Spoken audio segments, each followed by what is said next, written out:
All right, so we're going to take a look at project 6 for the class, or A6, and we'll start with a blank project just like we always do.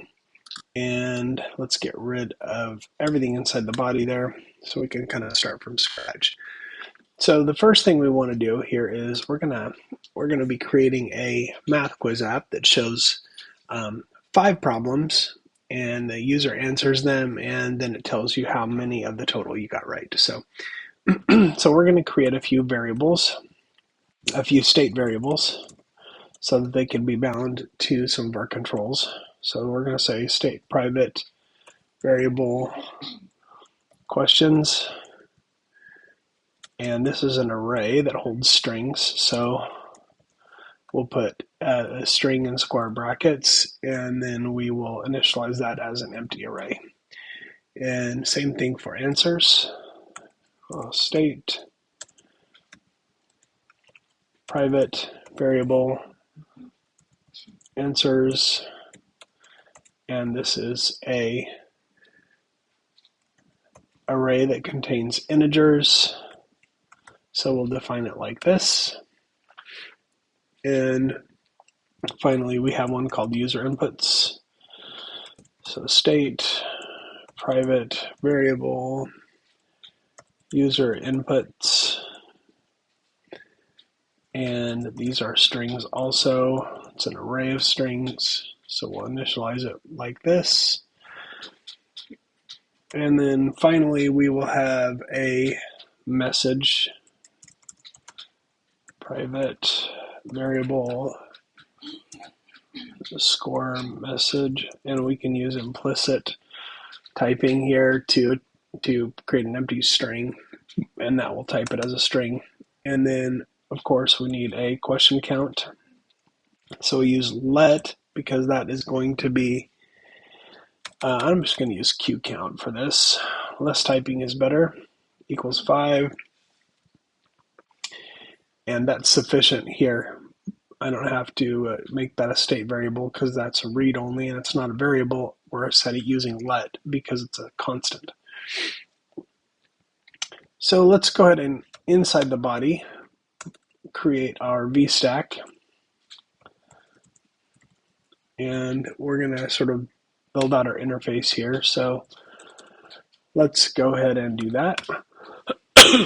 And the first thing we're going to do is create a header text, and we'll call it multiplication practice, and text. There we go, that's how it's spelled. And we'll use title font, so font, title,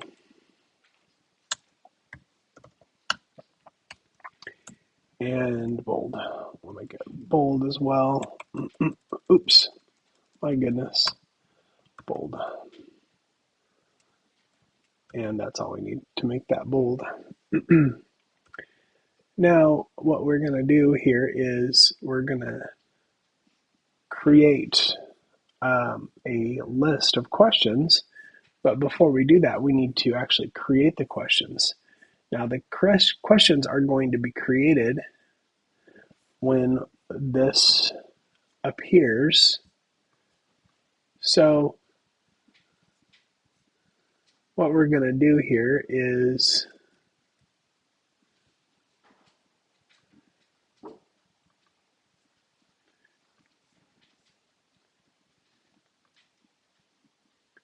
content view. So on the body here, which is this one, we're going to say, let's give it some padding, and then we're going to say on up here,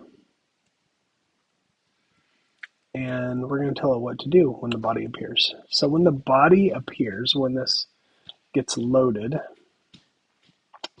I'm feeling like I might be on the wrong one here. No? We're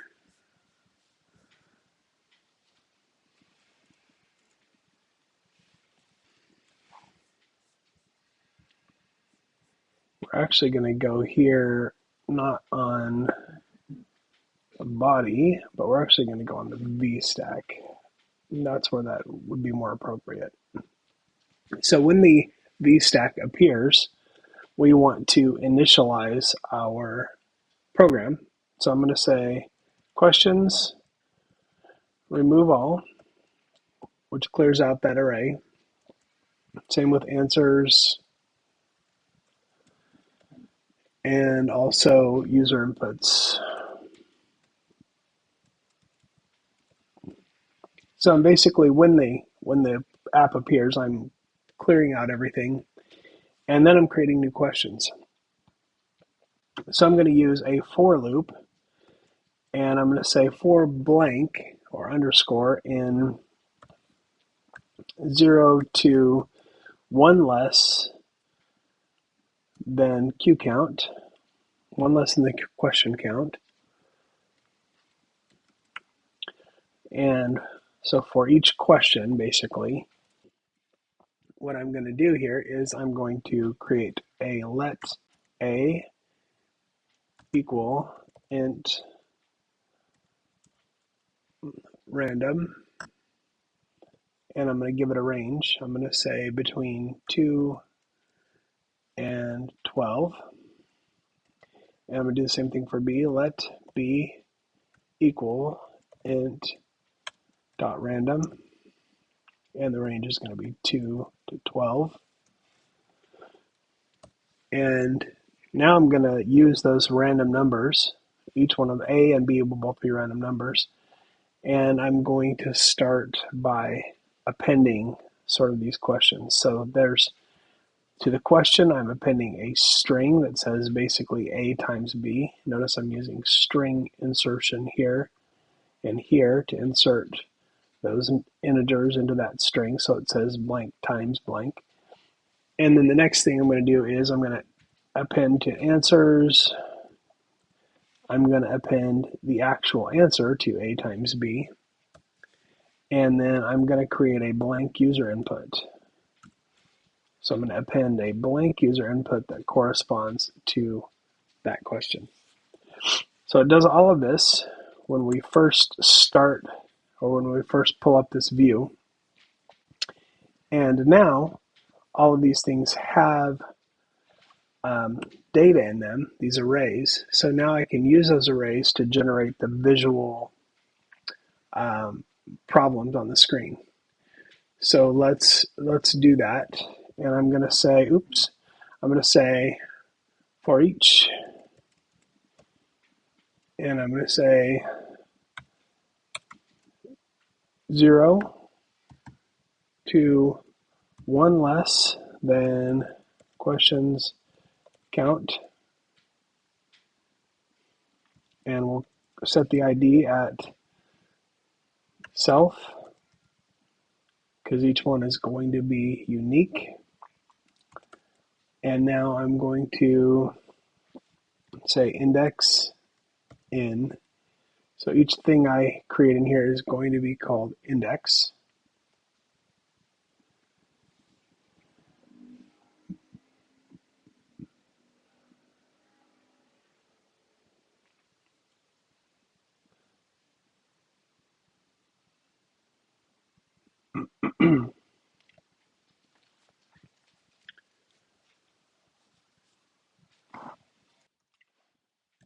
Okay, so this actually is the other way around here.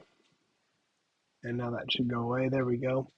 Inside each round of this, we're going to use an H stack, and we're going to do a text that's got the question that responds to this index. And we'll put that in a frame to control the width. Width is going to be 80.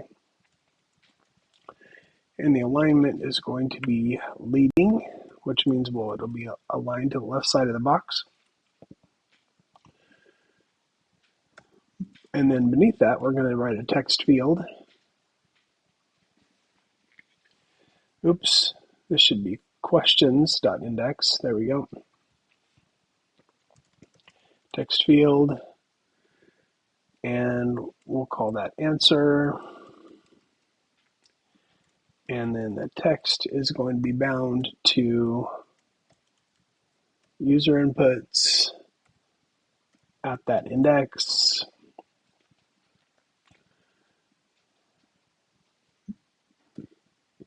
And then we'll do text field style.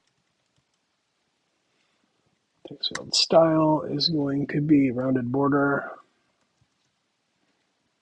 Rounded border. Keyboard type will be limited to the new number pad. Board type number pad. And we'll put that one in our frame as well. And the width will be 100.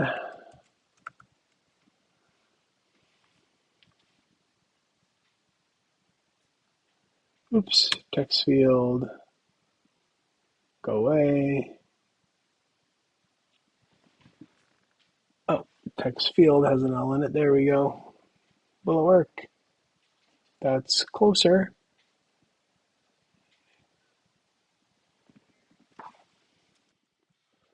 So actually, this is lowercase t right here, text field style, and that will get these to go away here. Now you can see we've got our multiplication practice. The problems are generated, which is nice. The next thing we need, of course, is a button that says check answers and gets us to check answers. So let's do a button, check answers, and the action assigned to that will be, we will create a variable that called correct, and we'll set to 0 to start with. And then we have to check each answer. So we'll say for I in answers, for I in the range 0 to 1 less than answers.count. For each one of those, we will say if you change the user input to an int, not that, user inputs at I to an int, and you use check and see if it's equal to answers at I, which if I get it correct, it should be. Then we add some brackets there and we say correct plus equals 1. So each time they get one correct, they'll add 1 to it. And then once we go through all the loop, what we're going to do is change the score message to you got blank, the correct number out of Q count, correct, which will show what we want to do. And finally, the button style. Button style is going to be bordered prominent and padding.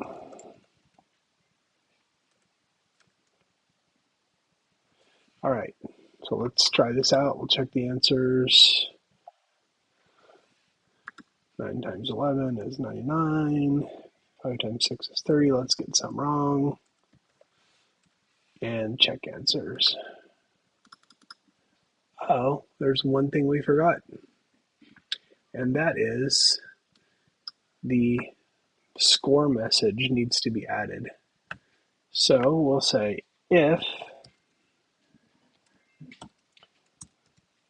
score message is not empty, so we use the not. So if it's not empty, we're going to display that text score message, and we will display that in headline. So font, headline, and padding. So let's see here. So We'll try it again. 80, 28, and we'll miss some. Check the answers. And we got 2 out of 5 correct. So that is our multiplication quiz app.